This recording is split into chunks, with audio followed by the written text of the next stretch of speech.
અત્યારે women safety માટે karate અને સેલ્ફ ડિફેન્સ ક્લાસીસ હોય છે. દરેક છોકરીએ હમ. ડાન્સ પછી શીખશે તો ચાલશે, હમ. કરાટે પહેલાં શીખવું પડશે. એમાં મસલ ટોન પણ સારો થાય છે, કોર સ્ટ્રેન્થ પણ તમે કીધું એ સારું થઈ જાય.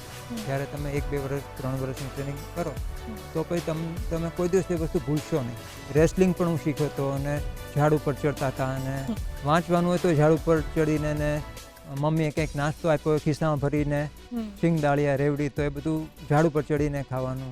તો એવી કોઈ જગ્યા અત્યારે જોવા નથી મળતી કે કોઈ કરાટેની ઇન્સ્ટિટ્યૂટ હોય પણ એના ટીચરને એ યોગાચાર્ય પણ હોય, રેકી માસ્ટર પણ હોય, પ્રાણી કિલિંગના ટ્રેનર પણ હોય. નમસ્કાર દર્શક મિત્રો, ગુડ મોર્નિંગ ગુજરાતમાં હું તીર્થા આપનું હાર્દિક સ્વાગત કરું છું. મિત્રો, આજકાલની લાઈફ એકદમ સ્ટ્રેસવાળી થઈ ગઈ છે. ઘણી વખત જીવનમાં એવું થાય કે આપણે ધારેલી વસ્તુઓ ના થાય, દિવસ ક્યારેક ખરાબ પણ જાય, પણ ગઈકાલની થયેલી વસ્તુઓ ગઈકાલની છે.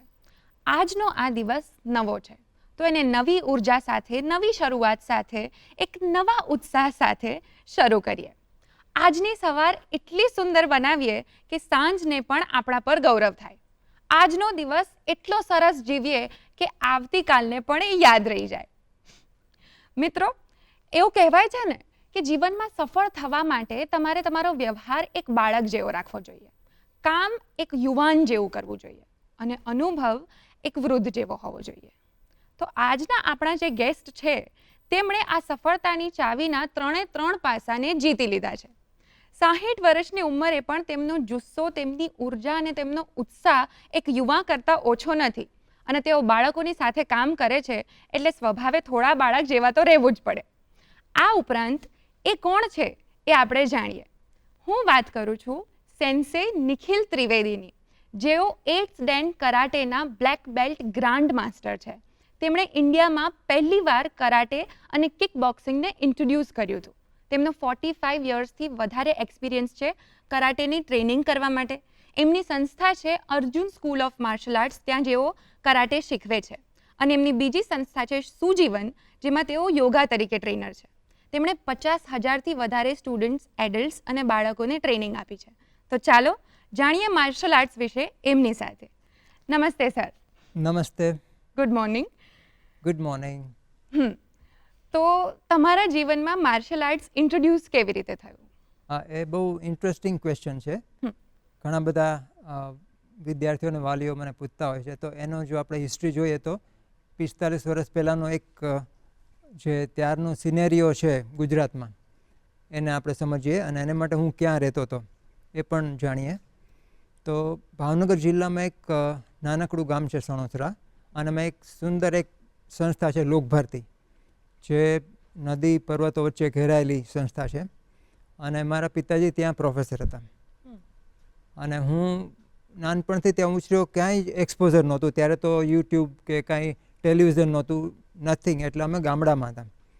તો કરાટેનું નામ તો ગુજરાતમાં ત્યારે કોઈને ખબર નહોતી.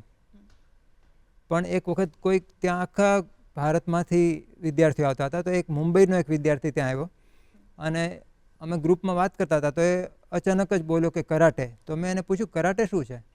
તો એ મુંબઈના છોકરાએ કીધું કે કરાટે એટલે એવી વિદ્યા કે જે તમને કોઈ એટેક કરવા આવે તો તમને નહીં વાગે, પણ એને જ વાગે. તમારા એટેકરને એને પોતાને જ વાગી જાય એવી વિદ્યા. તો મેં વિચાર્યું કે આ તો શીખવું જોઈએ, આ તો બહુ ઇન્ટરેસ્ટિંગ વસ્તુ છે. મારામાં સાહસી વૃત્તિ તો હતી જ. તો મેં નક્કી કર્યું, ત્યારથી જ એક દ્રઢ નિર્ધાર કર્યો કે મારે કરાટે શીખવું છે, કમ વોટ મેં. પણ કાંઈ એક્સપોઝર નહોતું, ક્યાં શીખવશે ખબર નહોતી. તો આઈ હેડ ટુ વેઇટ. મેં 1 વર્ષ, 2 વર્ષ, 4 વર્ષ વેઇટ કર્યું, અને મને એટલો ખ્યાલ આવ્યો કે મુંબઈમાં કોઈ શીખવાડે છે. એટલે મેં નક્કી કર્યું કે હું હવે મુંબઈ જઈશ. તો મારા દરેક વેકેશનમાં મેં મુંબઈ જવાનું શરૂ કર્યું, અને મુંબઈ શીખીને આવું, પછી મારી પ્રેક્ટિસ કરું. પાછું બીજું વેકેશન દિવાળીનું પડે એટલે દિવાળીમાં 1 મહિનો 1.5 મહિનો જતો રહું. ત્યાં સૌરાષ્ટ્રમાં એ સમયે 45 વર્ષ પહેલાં મહિનાનું દિવાળી વેકેશન હતું, તો એનો ભરપૂર લાભ લીધો. ઉનાળાના 2 મહિના એમ કરીને શીખીને હું અહીંયા આવતો હતો. અને બાય ધ ટાઈમ હું ગ્રેજ્યુએટ થયો ત્યાં સુધીમાં હું કરાટે શીખવાડવા માટે થઈને તૈયાર થઈ ગયો. અને ઇન ધ મીન ટાઈમ અમારી જે હોસ્ટેલ હતી, ત્યાં હોસ્ટેલમાં રહેવાનું હતું લોકભારતીમાં. તો હોસ્ટેલમાં બધા વિદ્યાર્થીઓને અમે નક્કી કર્યું, બધા મને રિક્વેસ્ટ કરી તને કરાટે આવડે તો તું અમને શીખવાડ. તો ફ્રી ઓફ ચાર્જ મેં પછી કોલેજના વિદ્યાર્થીઓને શીખવાડવાનું શરૂ કર્યું અને મેં 100 જણને મોટિવેટ કર્યા અને 100 જણને ત્યાં અમારી સંસ્થામાં શીખવાડ્યું, નો ચાર્જ. પણ ત્યાંનું શેડ્યુલ બહુ જ ટાઈટ હતું, એટલે અમારી પાસે કોઈ જ સ્કોપ નહોતો કે કોઈ જગ્યાએ અમે 1 કલાક શીખવી શકીએ. તો મેં નક્કી કર્યું કે બહુ જ વહેલા, એટલે કે અમારું બધું કાર્યક્રમ શરૂ થાય, ગૃહ કાર્ય હોય તો એ શરૂ થાય એ પહેલાં હું ઉઠીને બધાને ઉઠાડવા જતો. દરેક FY, SY, TY બધી હોસ્ટેલમાં હું ઉઠાડવા જતો હતો. એને માટે હું સવારે 3:30 વાગે ઉઠી જતો હતો, 4 વાગે બધાને ઉઠાડતો હતો. અને 5 થી 6 અમારો ટ્રેનિંગ ક્લાસ હતો. એટલે હજી અહીંયા અમદાવાદમાં છોકરાઓ ઉઠે એ પહેલાં તો અમારું ટ્રેનિંગ પૂરી થઈ ગઈ હોય. તો 5 થી 6 એવું મેં every day for all 7 days, all month, all year એવી રીતના મેં શીખવાડ્યું. અને બાય ધ ટાઈમ અમારું ગ્રેજ્યુએશન પૂરું થયું તો મેં નક્કી કર્યું કે અમારે રિઝલ્ટ, કોલેજના રિઝલ્ટની રાહ નથી જોઈ, મારે માર્શલ આર્ટ શીખવાડવું છે. અને મેં ભાવનગરમાં ક્લાસીસની શરૂઆત કરી. સૌથી પહેલાં ભાવનગરમાં શરૂઆત કરી. ત્યારે સૌરાષ્ટ્રમાં કોઈને કાંઈ જ ખબર નહોતી, ગુજરાતમાં પણ ખબર નહોતી. તો મુંબઈથી આવી રીતે હું શીખીને આવ્યો અને ગુજરાતમાં એનો મેં પાયો નાખ્યો. અને કિક બોક્સિંગ પણ તમે જ ઇન્ડિયામાં ઇન્ટ્રોડ્યુસ કર્યું હતું. તો એ પહેલા સરસ. કિક બોક્સિંગ એટલે શું એ પણ થોડુંક સમજાવી દેજો. કિક બોક્સિંગ છે ને એ વધારે કરાટે એક થરો આર્ટ છે, જેમાં બહુ જ ડિટેલ ટેકનિક હોય અને એમાં વર્ષો અને કદાચ લાઈફ ટાઈમ નીકળી જાય એટલું બધું કરાટે એક ગહન વિદ્યા છે. કિક બોક્સિંગ છે એ ક્વિક સેલ્ફ ડિફેન્સ, જેમાં બહુ લિમિટેડ ટેકનિક હોય પણ તમે સો બચાવ સારી રીતે કરી શકો, સ્ટેમિના સારો થાય. તો કિક બોક્સિંગ એક એવી વિદ્યા છે જેમાં બોક્સિંગના પંચીસ હોય અને કરાટેનું કિકિંગ હોય, બંનેનું કોમ્બિનેશન કરીને કિક બોક્સિંગ નામની વિદ્યા. તો એકવાર હું મુંબઈથી બ્લેક બેલ્ટ બન્યો. ઓલરેડી હું અહીંયા ઇન્સ્ટ્રક્ટર હતો, પણ વધારે આ બધી વિદ્યાઓ શીખવા માટે, કુંગ-ફુ છે, કિક બોક્સિંગ છે, બધું શીખવા માટે હું લંડન ગયો. અને લંડન આજથી એક્ઝેક્ટ આ વર્ષ છે મારું 40મું વર્ષ છે કે જે હું લંડન ગયો હતો પહેલી વાર. પછી તો મારે રિપીટેડ જવાનું થતું હતું. ત્યાં મારા માસ્ટર છે, મારી જે અહીંની સંસ્થા છે Arjun school of martial art, એને ત્યાં લંડન સાથે એફિલિએશન લીધું. માર્શલ આર્ટ્સ ઓલ્ડ સ્ટાઇલ કરીને એક ઓર્ગેનાઇઝેશન છે, એની સાથે એફિલિએશન લીધું. તો ત્યાંથી હું નૂનચાકુ છે, બીજા વેપન્સ છે અને કિક બોક્સિંગ એમાં બ્લેક બેલ્ટ મેળવી અને પછી હું પાછો ભારત આવ્યો. ત્યારે કિક બોક્સિંગનું નામ આખા ભારતમાં, ઇવન મુંબઈમાં લોકોને નહોતી ખબર કે કિક બોક્સિંગ કંઈ હોય. તો એ મેં 1985માં પહેલી વાર લંડન જઈને એ લઈને અહીંયા મેં શીખવાડવાનું શરૂ કર્યું ગુજરાતમાં. That is kick boxing. Okay. અને તંગથા અને થાંગતા એન્ડ સ્પિરિટ કોમ્બેટ. યસ. હા, તો થાંગતા એક ઘણા બધા લોકોને નથી ખબર, ભારતમાં રહેનારાને પણ, કે થાંગતા એક ભારતની એક બહુ અદ્ભુત કલા છે માર્શલ આર્ટ. જેમ સાઉથ ઇન્ડિયાની કાલારીપયટ છે એમ થાંગતા છે એ મણિપુરની વિદ્યા છે માર્શલ આર્ટ. તો હું મણિપુર એટલે બોર્ડરિંગ બર્મા, બર્માની નજીકમાં જે છે મણિપુર, ત્યાં જઈને હું થાંગતા શીખી આવ્યો. એમાં સ્વોર્ડ અને સ્પિયરની આખી વિદ્યા છે અને બહુ જ સુંદર કલા છે. તો એ પણ હું શીખ્યો. થાંગતા અને સ્પિરિટ કોમ્બેટ છે એ અગેન બ્રિટિશ માર્શલ આર્ટ છે અને એના જે ફાઉન્ડર છે પ્રોફેસર બ્રાયન ડોસેટ, એ મારા માસ્ટર છે. અને એમણે મને આખા ભારતનું પ્રતિનિધિત્વ કરવાનું કામ સોંપ્યું કે તું ભારતમાં જઈને આ કલાનો પ્રસાર કર. એટલે મેં સ્પિરિટ કોમ્બેટ પછી અહીંયા ભારતમાં અને ખાસ કરીને ગુજરાતમાં શીખવાડવાની શરૂ કરી. That is spirit combat. તો spirit combat is similar to judo. અને karate, kickboxing, spirit combat, kung fu, આ બધી વિદ્યાઓ છે ને એને માર્શલ આર્ટ કહેવાય.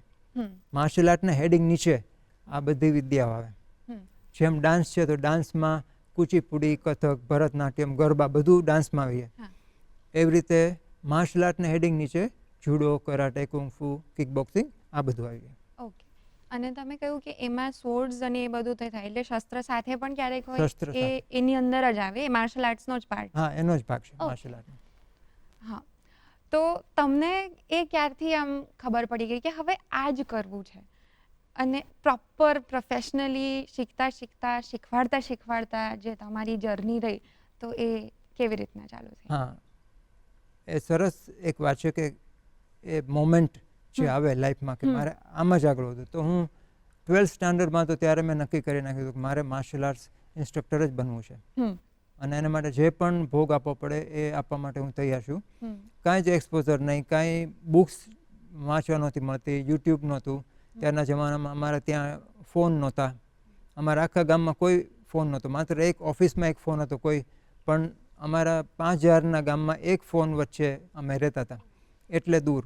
અને મારે મુંબઈ જવાનું હોય તો પહેલાં મારે વોક કરીને ગામમાં જવું પડે, ત્યાંથી મારે ભાવનગરની બસ પકડવી પડે. ભાવનગર પહોંચીને 2 કલાકે હું ભાવનગર પહોંચું, ત્યાં પછી પાછું વેઇટ કરું મુંબઈની બસ માટે, અને 18 કલાક ત્યાંથી બીજા, એટલે લગભગ 20 કલાકે હું મુંબઈ પહોંચ્યું ઓર્ડિનરી બસમાં. ત્યારે લક્ઝરી બસીસ પણ નહોતી, કોચીસનું તો નામ જ નહોતું. તો સાદી એસટી ઓર્ડિનરી બસમાં હું મુંબઈ જતો હતો. 20 કલાકે પહોંચ્યું હું, અને ત્યાં જઈને સીધો ટ્રેનિંગમાં લાગી જાઉં. અને મુંબઈમાં મેં અમારું જે ઓર્ગેનાઇઝેશન હતું ત્યાં 5 ક્લાસીસ હતા.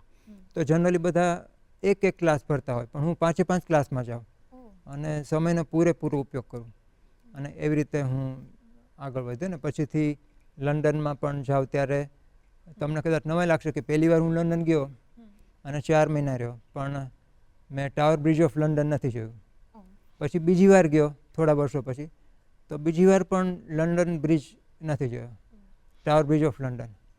અને પછી ત્રીજી વાર ગયો ત્યારે પણ ન જોયું. ચોથી વાર ગયો ત્યારે પછી એમ થયું કે હવે હું એક જગ્યાએ પહોંચી ગયો છું, એક મુકામ ઉપર. અને મારા ત્યાંના સ્થાનિક મિત્રોએ પણ રિક્વેસ્ટ કરી કે હવે અમે તમને બતાડવા લઈ જઈએ, તમે આવો. એટલે પછી હું એ ટાવર બ્રિજ ઓફ લંડન જોવા માટે ગયો. એટલે ચોથી વિઝિટમાં મેં પછી થોડુંક એક્સપ્લોર કર્યું, લંડનને એક્સપ્લોર કર્યું. ત્યાં સુધી કરાટે જ તમારું? ત્યાં સુધી માત્ર માર્શલ આર્ટ એવું. વાવ.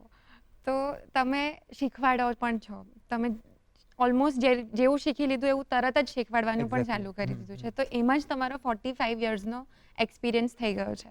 તો એમાં કોઈક એવું ટ્રાન્સફોર્મેશન તમે નરી આંખે જોયું હોય કે કોઈક સ્ટુડન્ટ જે ક્યાં હતું અને કેટલે પહોંચ્યું છે, જે તમને આમ ટચ ફીલ કરતું હોય, તો એ એક્સપિરિયન્સ કહી શકો? આમ જોઈએ તો બહુ જ બધા સેંકડો ટ્રાન્સફોર્મેશનના કિસ્સાઓ અમારી નજર સમક્ષ અમે જોયા. અને વાલીઓ પણ એટલા બધા રાજી હોય, અને વિદ્યાર્થીઓમાં એક દેખાય કે આ માર્શલ આર્ટનો વિદ્યાર્થી છે. જેમ હું એક્ઝામ્પલ આપું, દરેક એટલે સ્કૂલમાં જાઓ કે કોલેજમાં જાઓ, અમારા જે કરાટેના સ્ટુડન્ટ હોય આસમાના, Arjun school of martial art, જેને અમે શોર્ટ ફોર્મમાં આસમા કહીએ છીએ, તો આસમાના જે વિદ્યાર્થીઓ હોય એ જુદા જ તરી આવે. કોલેજમાં પણ એ લોકો દે આર ડિફરન્ટ. એમને પરેડનું પણ એમને સોંપે, પ્રિન્સિપાલ બોલાવીને કે પીટી ટીચર બોલાવીને એમને સોંપે કે તમે આ જવાબદારી સંભાળો. કે ટ્રેકિંગમાં ગયા હોય મનાલીમાં કે ક્યાંય અનાલાની ટ્રેકિંગમાં, તો ત્યાં પણ 2 છોકરાઓ જો અમારા પહોંચી ગયા હોય તો બધાનું ધ્યાન એ 2 છોકરાઓ પર પડે કે આ લોકોની ડિસિપ્લિન બહુ સરસ છે, સ્ટેમિના બહુ સારી છે, સેન્સ ઓફ રિસ્પોન્સિબિલિટી બહુ સારી છે. તો આવું ટ્રાન્સફોર્મેશન તો અમે આટલા બધા વર્ષોથી જોતા આવ્યા છે. અને તમે જેમ વાત કરી એમ 50,000 વિદ્યાર્થીઓને ટ્રેનિંગ આપી છે. તો પણ એમાંથી એક કિસ્સો, એક વિદ્યાર્થીનો મારે યાદ કરવું હોય તો હું યાદ કરીશ કે આજથી લગભગ 32 વર્ષ પહેલાં એક સાઉથ ઇન્ડિયન દુબળો પાતળો છોકરો પોતાની સાયકલ લઈને પોતે જાતે સ્કૂલ ગોઈંગ બોય એ જાતે અમારી પાસે આવ્યો. ત્યારે અમારા ક્લાસ શ્રેયસ ફાઉન્ડેશનમાં ચાલતા હતા. તો એણે સાયકલ પોતાની પાર્ક કરી અને ચાલીને આવ્યો અને રિસ્પેક્ટફુલી પૂછ્યું કે મારે જોડાવવું છે, હું જોડાઈ શકું? તો મેં કીધું હા, યુ આર વેલકમ. દુબળો પાતળો, લગભગ 4th-5th સ્ટાન્ડર્ડનો છોકરો. તો પછી એણે ચાલુ રાખ્યું 6 મહિના, 1 વર્ષ, 2 વર્ષ, મજબૂત થતો ગયો, થોડું એનામાં પાવર અને બધું આવતું ગયું. પછીથી તો એની એટલે અહીંયા એન્જિનિયરિંગમાંથી એ ભણ્યો, એલડી એન્જિનિયરિંગમાંથી. પછી કોઈ સારી કંપનીમાં, સિમેન્સ કંપનીમાં એ બેંગ્લોર ગયો. ત્યાંથી આખા વર્લ્ડમાં એને ટ્રાવેલ કરવું પડતું હતું. તો એ ચાઇના ગયો. તો ચાઇનાવાળા એને પછી ત્યાંની સિમેન્સમાં એને રોકી લીધો કે તું અહીંયા અમારી સાથે કામ કર. એટલો બધો હોશિયાર હતો. પહેલાં બેંગ્લોર હતો ત્યારે બેંગ્લોરમાં પણ એ ત્યાંના પોતાના એરિયામાં એ બોસ બની ગયો. પછી એને ચાઇના લઈ ગયા. તો ચાઇના પણ એટલું સરસ, એને 8 વર્ષ જોબ કરી. પણ દરેક વખતે એ અમારી સાથે જોડાયેલો રહે. દરેક વર્ષે એનું એક નિયમ કે વર્ષમાં એકવાર એ ખાસ ગમે ત્યાં વર્લ્ડમાં પણ એ ભારત પાછો આવે અને અમારી સાથે કેમ્પમાં ભાગ લે. આપણે કેમ્પની વાત પણ કરશું, પણ એ કેમ્પ વખતે કે ક્યારે પણ અમારી સાથે વધારે રહી શકાય, ટ્રેનિંગ લઈ શકાય, એટલા માટે દર વર્ષે એકવાર આવવાનો એનો નિયમ હતો. તો એ નિયમ હજી સુધી એણે આ તારીખ સુધી ચાલુ રાખ્યો. હમણાં 2 દિવસ પછી એ ભારત આવી રહ્યો છે. તો એ છોકરાએ પછી એના લગ્ન થયા. તો ગુજરાતી છોકરી, એ છે તામિલ, પણ ગુજરાતી છોકરી સાથે એના લગ્ન થયા. હવે એને ત્યાં 2 દીકરીઓ છે, ટ્વિન ડોટર્સ છે. અને એને એમ થયું કે મારે આ કોર્પોરેટ વર્લ્ડ મારા માટે નથી. એટલે એણે બહુ જ સારામાં સારી બહુ જ હાઈ પેઇંગ જોબ ચાઇનાથી એ છોડી દીધી. 2 નાની દીકરીઓ છે 1 વર્ષની, પણ તોય એણે એટલી હિંમત કરી શક્યો ડ્યુ ટુ માર્શલ આર્ટ કે મારે આ ફિલ્ડ મારે નથી જોતું કોર્પોરેટનું. માત્ર પૈસા કમાવે એ મારું જીવનનું ધ્યેય નથી, મારે કંઈક વર્લ્ડને કોન્ટ્રીબ્યુટ કરવું છે. તો એણે વિચાર્યું કે વર્લ્ડને કોન્ટ્રીબ્યુટ મારે કરવું હોય તો કાં તો યુનાઇટેડ નેશન્સ મોટા પાયે જો કોન્ટ્રીબ્યુટ કરવું હોય તો, અને કાં તો વર્લ્ડ બેંક, આમાં મારે ક્યાંક જોબ કરવી છે. તો એણે એના માટે કોશિશ કરી. નોકરી છોડી પછી તો નોકરી વિનાનો થઈ ગયો. પછી એ ન્યુયોર્ક ભણવા ગયો અને એણે પોલિટિકલ સાયન્સ છે, શશી થરૂરને ભણ્યા છે. ત્યાં જઈને એણે બહુ જ કોલંબિયા યુનિવર્સિટીમાંથી એણે એ પોલિટિકલ સાયન્સ ભણ્યો અને એ અમારો બ્લેક બેલ્ટ તો થઈ જ ગયો હતો ત્યાં સુધીમાં, અને એનામાં કોન્ફિડન્સ ખૂબ જ હતો. અને પછીથી એણે વેઇટ કરી કે મને યુએનમાં જોબ જોઈએ છે. 6 મહિના અમને બેઠા રહેવું પડ્યું, પણ 6 મહિના પછી એને એકચ્યુઅલમાં યુએનમાં જોબ મળી. એ વખતે યુરોપમાં મળી તો એ સર્બિયા ગયો. ત્યાંથી એ બધું 6-12 મહિનામાં પછી એનું પ્રમોશન થયું અને ન્યુયોર્ક હેડક્વાર્ટરમાં ગયો. તો ન્યુયોર્કના હેડક્વાર્ટરમાં બહુ જ સારી સેવા આપી. હવે હમણાં ગયા વર્ષે પાછું ત્યાંથી એનું ટ્રાન્સફર થઈને કોપનહેગન ગયો છે, ડેનમાર્કમાં, અને બહુ જ સારી પોસ્ટ ઉપર અત્યારે, બહુ હાઈ પોસ્ટ ઉપર યુનાઇટેડ નેશનમાં એ જોબ કરી રહ્યો છે. અને એ હમણાં 2 દિવસ પછી ભારત ખાસ અમારા કેમ્પ માટે આવી રહ્યો છે. અમારું 1 તારીખથી અમારો કેમ્પ છે. તો એનું નામ છે શ્રીનિવાસ રાજન. તો એનું જે ટ્રાન્સફોર્મેશન છે અને એની સાથેના ઘણા બધા, અને હજી 32 વર્ષ પછી પણ he is connected with us. અને એવા તો કેટલા બધા છોકરાઓ છે કે જે 30 વર્ષ 32 વર્ષથી અમારી સાથે જોડાયેલા હોય, કોઈ 25 વર્ષથી જોડાયેલા હોય.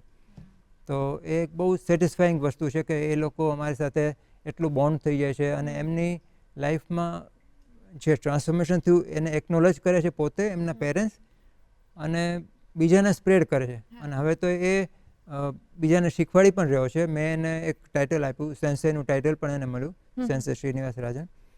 તો હવે દર વખતે આવીને અહીંયા શીખવાડે છે અમારા કેમ્પમાં. ખૂબ સરસ વાત કહેવાય કે આટલા વર્ષો સુધી જો તમે કોન્સ્ટન્ટલી આટલી નાની ઉંમરે karate as a subject, martial art use કરો તો એ તમને આગળ જતાં બિલકુલ ફાયદાકારક થઈ જશે.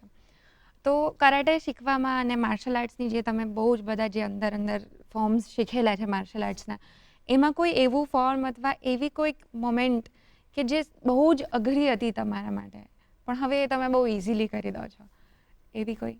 એવું છે કે લકીલી મારું બચપન છે એ એવા પહાડી વિસ્તારમાં થયું છે, એટલે મારું શરીર કદાચ એના માટે કેળવાયેલું હતું કે બિફોર આઈ જોઈન માર્શલ આર્ટ તો મને રેસલિંગ પણ હું શીખ્યો હતો, અને ઝાડ ઉપર ચડતા હતા, અને વાંચવાનું હોય તો ઝાડ ઉપર ચડીને, ને મમ્મીએ કંઈક નાસ્તો આપ્યો હોય ખિસ્સામાં ભરીને, સિંગદાળિયા, રેવડી, તો એ બધું ઝાડ ઉપર ચડીને ખાવાનું, કે એવા બધા બહુ જ પહેલાંમાંથી. એટલે બોડી ઓલરેડી મારું કેળવાયેલું હતું. એ પછી પાછું મેં માઉન્ટેનિયરિંગ કર્યું, માઉન્ટેનિયરિંગના કોર્સીસ વિધિવત મેં કર્યા, તો એમાં પણ શરીર મન કેળવાયું. એટલે કોઈ એવી ચેલેન્જ મને લાગી નથી ક્યારેય કે મને બહુ જ નહીં ફાવ્યું હોય કે આ વસ્તુ તો નહીં જ ફાવે. એટલે ટેકનિકલી મને કંઈ અઘરું નહોતું લાગ્યું. ખાલી એ જ કે જ્યારે તમને એ વસ્તુ આવડતી હોય અને પછીથી કોઈક આપણને ઉકસાવે, કંઈક આપણને એમ થાય કે ચેલેન્જ કરે, અને અમારું શરીર એવું લાગે કે આ દુબળો પાતળો વ્યક્તિ તો શું કરશે, તો એવે વખતે મનને શાંત રાખવાનું. તો એ એક ચેલેન્જ મને લાગતી. તમે જે મને ચેલેન્જની વાત પૂછી, તો એ એક ચેલેન્જ છે કે તમારે મનને એકદમ માથા ઉપર બરફ રાખીને તમારે વાત કરવી પડે. તો એ તમે કહી શકો કે એક ચેલેન્જ હતી. પણ હવે એમાં પણ, એટલે પહેલાં તો અમુક ઉંમરમાં બધી ટેકનિકના અને ફાઇટિંગ કેવી રીતના કરીને એના બધા વિચારો પણ વધારે આવે. હવે વિચારવાની જરૂર નથી પડતી. એકદમ શાંત અને કોન્ફિડન્સથી આપણે આપણી રીતે જ્યાં પણ જતા હોય, ટ્રાવેલ કરતા હોય, સોલો ટ્રાવેલ કરતા હોય, હિમાલયમાં ગયા હોય કે વિદેશ ગયા હોય, તો આપણે એ રીતે આપણી જાતને પ્રેઝન્ટ કરી શકીએ કે જેમાં ખોટી સિચ્યુએશન બને ત્યાં સુધી આવે જ નહીં. હા, એટલે આ પણ એક ભાગ છે કે તમે સ્ટ્રોંગ થઈ જાઓ, તમને બધું આવડી જાય, તમે કોઈકને લિટરલી હર્ટ કરી શકો છો, પણ છતાંય જ્યાં ઉપયોગ હોય ત્યાં જ એનો ઉપયોગ કરવો. બાકી આપણે સામે ચાલીને કોઈ ફાઇટ ઊભી કરવાનું નથી. So that is also part of training. there is a saying, હા. actually કહેવાય છે કે first you learn to control your mind, then you learn to defend yourself. ઓહ. હા. એટલે Avoid trouble. First you learn to avoid trouble, hmm. then you learn to defend yourself. પહેલા trouble કેવી રીતે avoid કરવી, that you have to learn, અને એના માટે mind કંટ્રોલની જરૂર છે. તો તમે યોગા પણ સાથે શીખવાડો જ છો, તો શું એ બેટર ઓપ્શન હશે કે તમે યોગાથી પહેલાં માઇન્ડ પર કંટ્રોલ કરો અને પછી તમે બોડીને કંટ્રોલ કરીને સ્ટ્રેન્થ વધારો? યોગ તો બહુ જ ભારતીય વિદ્યા છે. આમ તો માર્શલ આર્ટ પણ ભારતીય જ છે. હમ. તો બંનેનું કોમ્બિનેશન જો કરવામાં આવે તો બહુ અદ્ભુત કોમ્બિનેશન થાય એવું છે. કારણ કે યોગ તમને ઇન્ટરનલ લઈ જાય અને માર્શલ આર્ટ છે તમને સ્નાયુથી ને મજબૂત બનાવે અને કોન્ફિડન્સ આપે અને ફ્લેક્સિબલ બનાવે. તો આનું બહુ સરસ કોમ્બિનેશન મને જોવા મળ્યું છે. મારા વિદ્યાર્થીઓમાં પણ મેં એ જોયું છે કે બંને વસ્તુ કરવાથી છોકરાઓને બહુ જ ફાયદો થાય છે. અને એ સિવાય મેં રેકી પણ કર્યું છે. હું રેકી માસ્ટર પણ છું. પછી પ્રાણિક હિલિંગ કરીને એક વિદ્યા છે, હિલિંગની વિદ્યા, તો એમાં પણ હું ટ્રેનર છું. તો આ બધી એની એલાઇડ સાયન્સીસ આપણે કહી શકીએ. એ પણ એનર્જી બેઝ સાયન્સ છે. તો માર્શલ આર્ટમાં પણ એનર્જી છે, યોગમાં પણ એનર્જી છે, અને રેકી પોતે એનર્જી છે. રેકી અને પ્રાણિક, તો પ્રાણ શક્તિ છે, તો એના પરથી પ્રાણિક હિલિંગ કહેવામાં આવ્યું છે. તો આ બધી વિદ્યાઓ કોઈ એક જગ્યાએ હોય જે આસમા પાસે છે, તો એવી કોઈ જગ્યા અત્યારે જોવા નથી મળતી કે કોઈ કરાટેની ઇન્સ્ટિટ્યૂટ હોય પણ એના ટીચરને એ યોગાચાર્ય પણ હોય, રેકી માસ્ટર પણ હોય, પ્રાણિક હિલિંગના ટ્રેનર પણ હોય. અને હવે અમે વધારે આગળ જતા ભારતીય સંસ્કૃતિ છે, તો એ ખરેખર આખા વિશ્વની જનની કહી શકાય એવી છે. વિશ્વને જો શાતામય રીતે જીવવું હશે, સારી રીતે જીવવું હશે, તો ભારતીય સંસ્કૃતિના શરણે આવવું પડશે. તો એ પણ અમે અમારા વિદ્યાર્થીઓને કહીએ છીએ કે તમે સવારે વહેલા ઉઠો, માતા પિતાને પ્રણામ કરો, એમનું રિસ્પેક્ટ આપો. પપ્પા બહારથી આવ્યા હોય, થાક્યા હોય, તો તમે એમને પાણી આપો. આવું બધું કોઈ સ્કૂલ કોલેજમાં શીખવાડવામાં આવતું નથી, પણ અમારા વિદ્યાર્થીઓને એ વસ્તુની ખબર છે.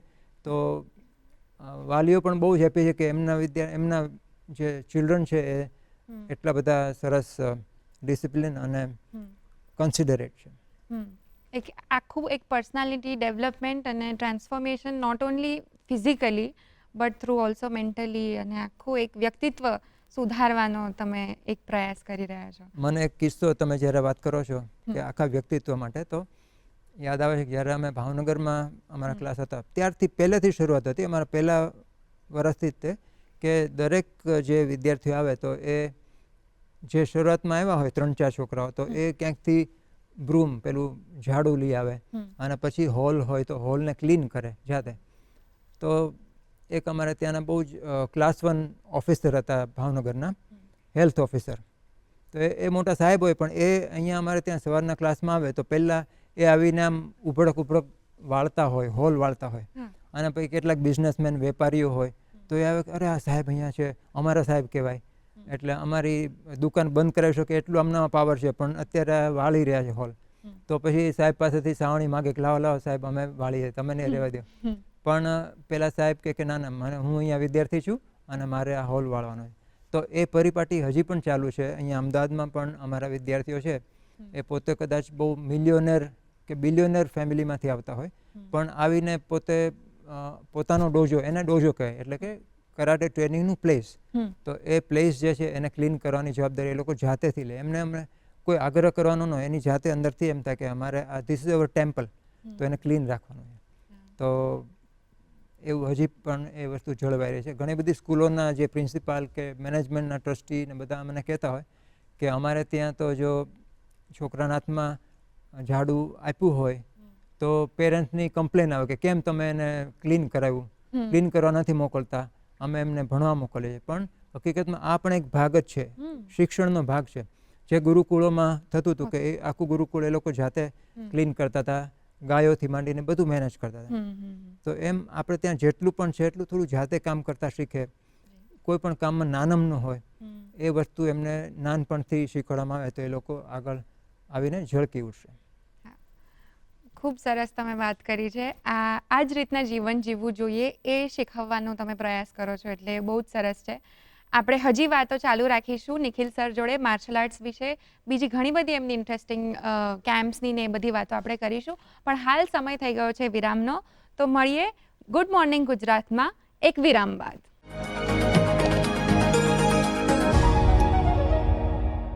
નમસ્કાર દર્શક મિત્રો, બ્રેક પછી આપ સૌનું ફરીથી હાર્દિક સ્વાગત છે ગુડ મોર્નિંગ ગુજરાતમાં. આજે આપણે વાત કરી રહ્યા છીએ માર્શલ આર્ટ્સ વિશે સેન્સે નિખિલ ત્રિવેદી જોડે. એમની સાથેની વાતચીત આપણે ચાલુ રાખીશું, પણ તે પહેલાં ચાલો આપણે જઈ આવીએ છોટા ઉદેપુર સ્થિત કેવડી ઇકો ટુરિઝમ સેન્ટર પર. છોટાઉદેપુર જિલ્લામાં જાંબુઘોડા અભયારણ્યથી રતનમહાલ અભયારણ્યને જોડતા રસ્તા પર આવેલું છે આ નયનરમ્ય સ્થળ કેવડી ઇકો ટુરિઝમ સાઇટ, જેનો વન વિભાગ દ્વારા ખાસ વિકાસ કરવામાં આવ્યો છે. શહેરમાં વસતા લોકો જંગલમાં આવીને પર્યાવરણનો, પ્રકૃતિનો આનંદ માણે તે માટે અહીંયા વન વિભાગ છોટાઉદેપુર દ્વારા ખૂબ જ સારી વ્યવસ્થા ઊભી કરવામાં આવેલી છે. નેચર એજ્યુકેશન કેમ્પ સાઇટ પણ આવેલી છે, જેમાં શાળાના બાળકો અહીંયા આવે છે, જેઓને શુદ્ધ સાત્વિક જમવાનું ભોજન આપવામાં આવે છે. તેમજ જંગલની અંદર વનકેડીઓમાં પરિભ્રમણ કરાવી વનોની જૈવિક વિવિધતા વિશે માહિતી આપવામાં આવે છે અને રાત્રે ફાયર કેમ્પ કરવામાં આવે છે. એમને જંગલમાં અંદર ટ્રેકિંગ કરવામાં આવે છે. પર્યાવરણ પ્રત્યે જાગૃતિ આવે અને ભારત દેશના એક સારા નાગરિક બને અને પર્યાવરણની રક્ષા કરે તેવો મેસેજ અમે શાળાના બાળકોને આપીએ છીએ. શહેરના લોકો માનસિક શાંતિ મેળવવા માટે પ્રવાસ માટે આવતા હોય છે. ખૂબ જ ભીડભાડ અને પ્રદૂષણવાળા વાતાવરણથી કંટાળી ગયા હોય ત્યારે જે જંગલમાં આવીને તેમને ખૂબ જ શુદ્ધ અને ઓક્સિજનથી ભરપૂર પ્રાણવાયુ મળી રહે તે માટે તેઓ જંગલમાં આવતા હોય છે. પર્યાવરણનું જતન કરવાની સમજ મળે તે માટે અમે ઇકો ટુરિઝમ સેન્ટર દ્વારા પૂરેપૂરા પ્રયત્નો કરવામાં આવે છે. કેવડી ઇકો ટુરિઝમ સાઇટની આસપાસના ગાઢ જંગલમાં રીંછ, દીપડા, ઝરખ, શાવડી તથા સરીસૃપો જોવા મળે છે.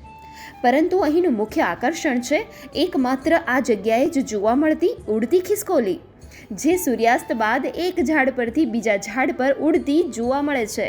ખરેખર તો આ ખિસકોલીની શરીરની રચના અન્ય ખિસકોલી કરતાં થોડી ભિન્ન છે. તેના આગળના અને પાછળના પગ સ્નાયુઓથી જોડાયેલા હોય છે તથા તેની છલાંગ લગાવવાની ક્ષમતા પણ વધુ હોય છે. આથી જ્યારે તે મોટી છલાંગ લગાવે છે ત્યારે એક ઝાડ પરથી બીજા ઝાડ પર જાણે ઉડતી હોય તેવું દેખાય છે.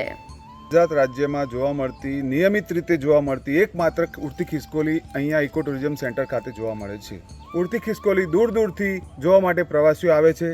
આ કેવડી ઇકો ટુરિઝમ પાર્કમાં રહેવા તથા જમવા માટેની સુંદર વ્યવસ્થા પણ અહીં કરવામાં આવી છે. એસી બાંબુ ટેન્ટ બનાવવામાં આવ્યા છે, તો સાત્વિક ગુજરાતી ભોજન તથા આદિવાસી ગ્રામીણ ભોજન પણ તમે અહીં માણી શકો છો. અહીંયા આગળ બધી ઓનલાઈન જે સગવડ છે બુકિંગની, એનો મેં સારો લાહો લીધો.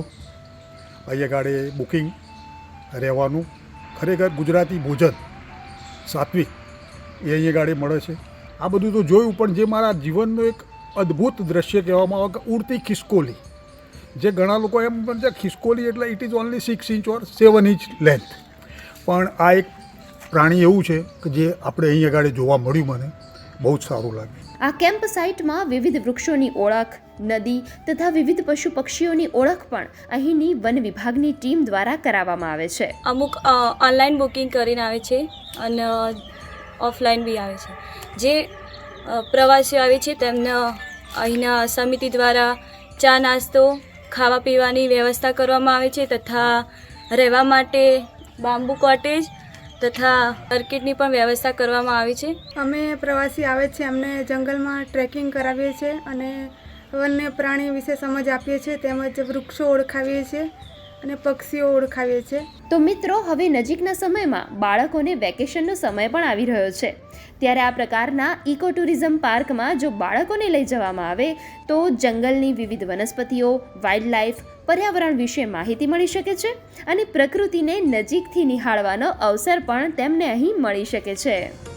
કેટલી સુંદર વાત છે. ઉડતી ખિસકોલી મેં પણ પહેલી વખત સાંભળી. મને તો ચોક્કસ જોવાનું મન થઈ ગયું. જો તમને પણ જોવા જવું હોય તો જતા આવો કેવડી ઇકો ટુરિઝમ પર. વેકેશનનો માહોલ છે, મજા આવશે. હવે પાછી આપણે વાત કન્ટિન્યુ કરીએ નિખિલ સર સાથે માર્શલ આર્ટ્સની.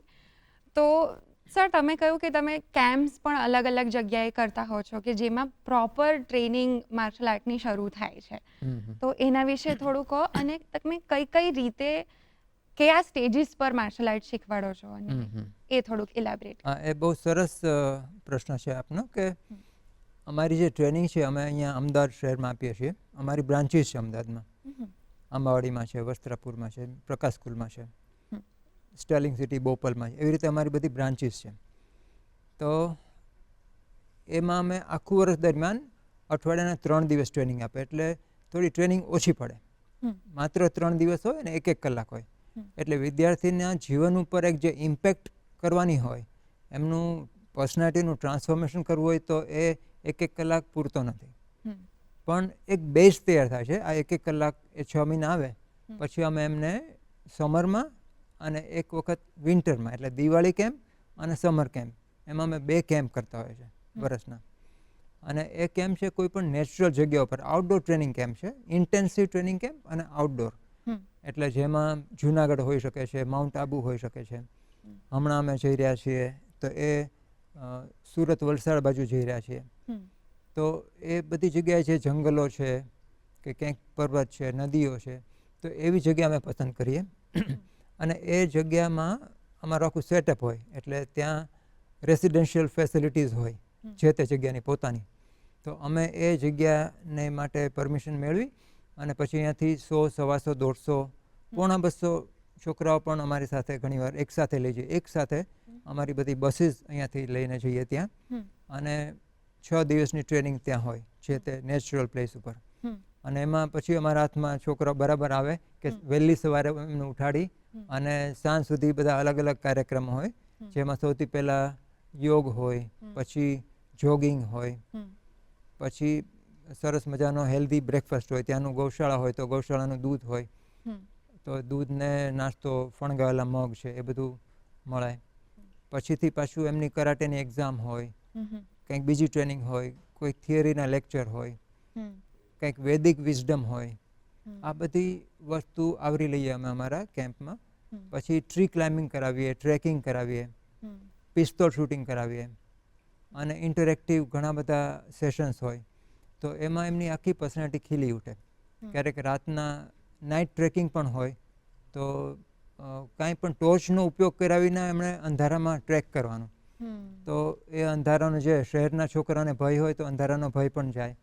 અને આવી ટ્રેનિંગના અંતે આખો દિવસ, એટલે લગભગ રોજની 8-10 કલાકની ટ્રેનિંગમાંથી પસાર થાય તો 5 દિવસ પછી છોકરો ઘણો બધો બદલાઈ જાય એક જ કેમ્પમાં. તો એવા તો ઘણા બધા કેમ્પ અમુક છોકરાઓ છે 12 કેમ્પ કર્યો, કોઈ 20 કેમ્પ કર્યો હોય, કોઈ 25 કેમ્પ કર્યો. તો એવા કેમ્પ કરીને એકદમ એ લોકો ઘડાઈ જાય. તો આ અમારું અમદાવાદની જે ટ્રેનિંગ છે એ, જેને ડોજો ટ્રેનિંગ કહીએ, અહીંની ટ્રેનિંગ, અને બીજી કેમ્પ ટ્રેનિંગ. તો ડોજો ટ્રેનિંગ અને કેમ્પ ટ્રેનિંગની કોમ્બિનેશન થઈને એક આખું એક જીવન ઉપર ઇમ્પેક્ટ આવે એવું બનતું હોય છે. અને એના માટે બંને વસ્તુ જરૂરી છે. એક વસ્તુ જ માત્ર એનું આટલું મોટું ટ્રાન્સફોર્મેશન કરી આપે એવું નથી. બંનેનું કોમ્બિનેશન અમારી પાસે છે. અત્યારે હાર્ડલી કોઈ આવા કેમ્પ યોજતા હોય છે. તો અમે વી આર ફોર્ચ્યુનેટ કે અમે એવું પહેલેથી પરિપાટી રાખી છે, આજથી 42-45 વર્ષથી. અને હમણાં અમે વલસાડ જઈ રહ્યા છે તો એ કેમ્પ માટે 2 દિવસ પછી. તો માર્શલ આર્ટ્સ ટ્રેનિંગમાં સ્પેસિફિકલી આપણે જઈએ તો એમાં કઈ કઈ ટેકનિક્સ તમે શીખવાડો છો અને કયા કયા ટાઈપ્સના થાય છે? બેઝિકલી જો કોઈકને પહેલી વાર માર્શલ આર્ટ શીખવું હોય તો એ શરૂઆત કેવી રીતના થઈ શકે? તો કરાટેમાં છે ને 3 કોમ્પોનન્ટ મેઇન છે. તો એમાં છે એક કાતા, એક કિહોન અને કુમિતે. 3 કોમ્પોનન્ટ છે. તો જે કિહોન છે એ બેઝિક ટેકનિક છે બધી. પંચીસ બ્લોક્સ, એટલે કેવી રીતે પંચ મારવા, ચોપ મારવી, કેવી રીતે પોતાનું રક્ષણ કરવું. તો આ બધા છે એને બેઝિક ટેકનિક કહેવાય. તો બેઝિક ટેકનિક હોય, પછી કાતા હોય, એટલે કે એનું કોમ્બિનેશન. એક સેટ સિક્વન્સ હોય કરાટેનો. તો ઇટ લુક્સ લાઈક ડાન્સ, એટલે લોકો એને કરાટે ડાન્સ પણ કહેતા હોય છે. તો કરાટે ડાન્સ પણ હોય, પછી બેઝિક્સ પણ હોય, અને કુમિતે એટલે કે ફાઇટિંગ. તો એકચ્યુઅલ જે બધું શીખ્યા એનું એકચ્યુઅલ ઉપયોગ, એનો પ્રેક્ટિકલ યુઝ સામે હ્યુમન બોડી હોય, મૂવિંગ હોય. પેલું હવામાં જ માત્ર પ્રહાર નથી કરતા, પણ એકચ્યુઅલ મૂવિંગ બોડી છે રક્ષણ પોતાનું એ વ્યક્તિ કરી રહ્યો ત્યારે એને કેવી રીતના અવસર ગોતીને કેવી રીતના મારી શકે, તો એ કુમિતે કહેવાય, જીવ કુમિતે. તો આ 3 વસ્તુનું કોમ્બિનેશન છે જે અહીંયા એ લોકો અમદાવાદમાં શીખે. અને પછી એક્ઝામ ને બધું હોય જ્યારે કેમ્પમાં ત્યારે એનો ખાસ વિશેષ ઉપયોગ કરવાનો હોય. તો આ 3 કોમ્પોનન્ટથી કરાટે મેઇનલી બન્યું છે. પછી તામાશીવારી છે એટલે કે બ્રેકિંગ ટેકનિક. તો એમાં તમે જોતા હશો કે પેલું ઈંટ તોડે ને નળિયા તોડે ને લાકડાના બોર્ડ તોડે. તો એ ખાલી દેખાવ માટે છે, પણ એની પાછળનું ઇમ્પોર્ટન્સ એ છે કે ઇટ શોઝ કે તમે આખા શરીરની શક્તિ એક જગ્યાએ કેન્દ્રિત કરી શકો છો.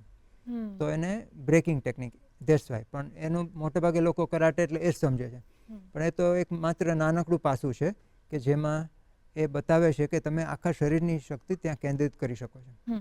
એવું નથી કે ખાલી હું હાથથી મારું છું અને એ વસ્તુ તોડું છું, પણ આખા શરીરને મૂવ કરીને પછી બોડીને કોઓર્ડિનેટ કરીને પછી એ ત્યાં શક્તિ અને આપણી પ્રાણ શક્તિ ત્યાં સુધી પહોંચે છે. તો એ શીખવાનું હોય છે. અને આગળ પણ વધવાના બેલ્ટ્સ અલગ અલગ હોય, તો એની થોડી માહિતી આપો.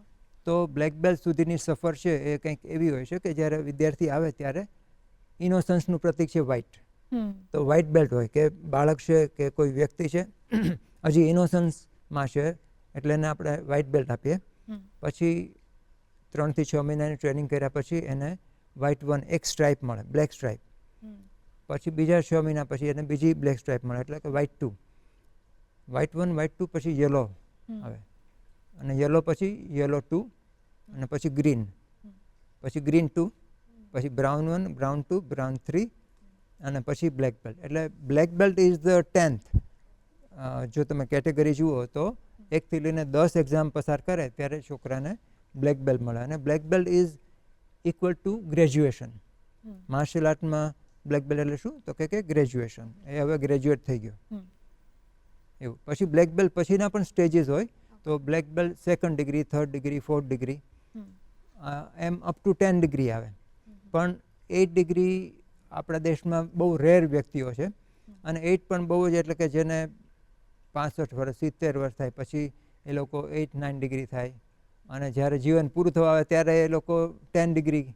એટલે કે એમાં એક્સપિરિયન્સ કાઉન્ટ થાય, વ્યક્તિનો કેટલો એક્સપિરિયન્સ છે, ટીચિંગ એક્સપિરિયન્સીસ છે, શું કોન્ટ્રીબ્યુશન છે માર્શલ આર્ટને જે તે વ્યક્તિનું. એ પછી એનું આખું ઓર્ગેનાઇઝેશન એ તય કરે કે એને કયા ગ્રેડમાં જવાનું છે. તો મારા ગુરુએ મને 8 ડિગ્રી બ્લેક બેલ્ટ આપ્યું છે, જે ગુજરાતમાં રેર છે, ભારતમાં પણ રેર છે.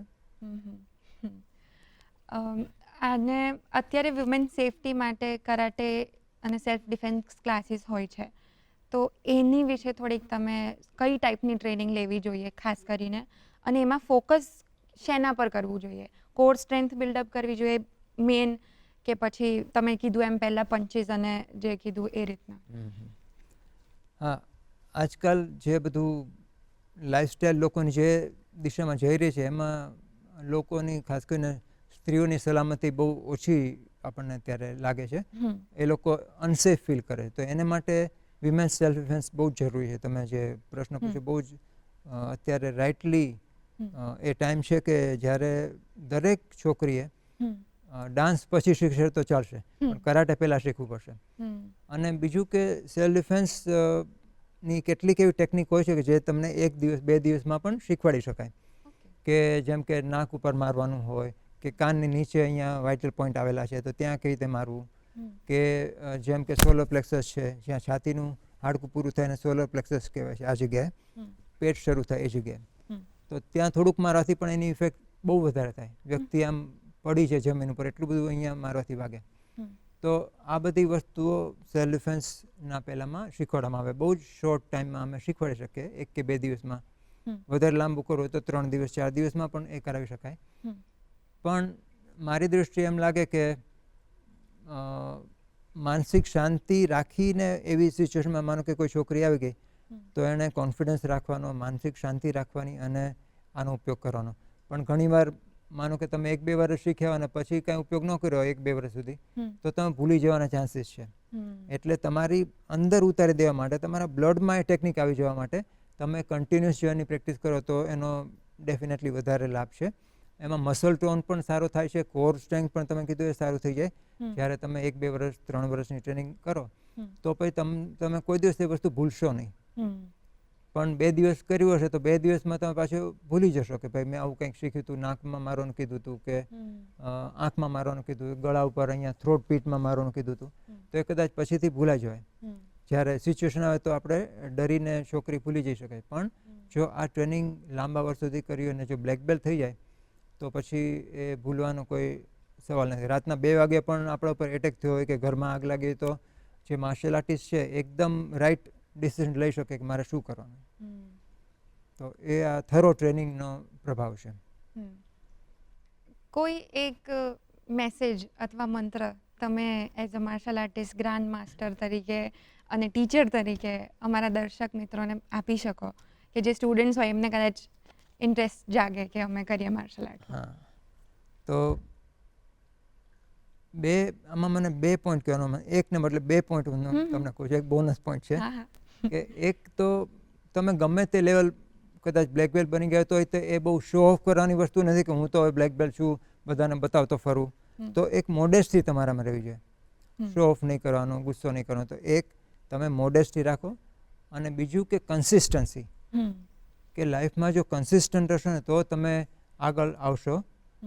ઇન્ટેન્સ કદાચ ઘણા લોકો આવીને મને પૂછે કે સર બ્લેક બેલ્ટ કેટલા દિવસમાં થઈ જવાય, કે બ્રુસલી થવું છે તો કેટલા મહિનામાં મારે બ્રુસલી હું થઈ જાઉં? તો કોઈ 2-4 મહિનામાં બ્રુસલી નહીં થઈ શકાય. એ લોંગ ટર્મ ટ્રેનિંગ છે. અને જે લોકો પણ વાલીઓ અમને ફોન કરીને પૂછે કે મારો 4 વર્ષનો છોકરો છે, તો હું ના પાડું કે 4 વર્ષે નથી કરવાનું, 5 વર્ષ પછી આવો. તો મોટે ભાગે અમે એવી રીતના કેટલા બધા લોકોને પાછા મોકલીએ છીએ કે જે બહુ જ વહેલા, બહુ ઉત્સાહમાં હોય, વધારે પડતા ઉત્સાહમાં. પણ એને માટે હું એમને કહું છું કે તમે વિચારો કે આ એક લોંગ ટર્મ ટ્રેનિંગ છે, સિરિયસ ટ્રેનિંગ છે, તો તમે 5 વર્ષ પછી મોકલો અને પછીથી એ બહુ જ આગળ વધશે. પણ એવું નહીં કે સ્કેટિંગ 3 મહિના કરાવીને છોડી દીધું, સ્વિમિંગ 2 મહિના કરીને છોડી દીધું. આ એવી છોડી દેવાની વસ્તુ નથી. અને મેં તમને શ્રીનિવાસ રાજનનો દાખલો આપ્યો છે, અત્યારે કોપનહેગન છે, તો એ 32 વર્ષથી એમાં સાથે કનેક્ટેડ છે. તો આ એક બહુ લાંબા સમય સુધીની પ્રેક્ટિસ કરવાની એક આર્ટ છે. જેમ કોઈ પણ આર્ટ હોય, સાચી જે થરો આર્ટ છે, જેમ કે આપણા ક્લાસિકલ ડાન્સ છે, ક્લાસિકલ મ્યુઝિક છે, ભારતીય ક્લાસિકલ મ્યુઝિક, તો એને માટે કોઈ તમે 3 મહિનામાં કોઈ ક્લાસિકલ મ્યુઝિકના માસ્ટર તમે નહીં બની શકો. એને માટે તમારે 7 વર્ષે તો શરૂઆત થાય. એમ black belt is the beginning. અમે કહીએ છીએ કે black belt is the beginning. એના પછી રિયલ એના ફ્રૂટ મળવાના શરૂ થાય, બેનિફિટ મળવાના શરૂ થાય.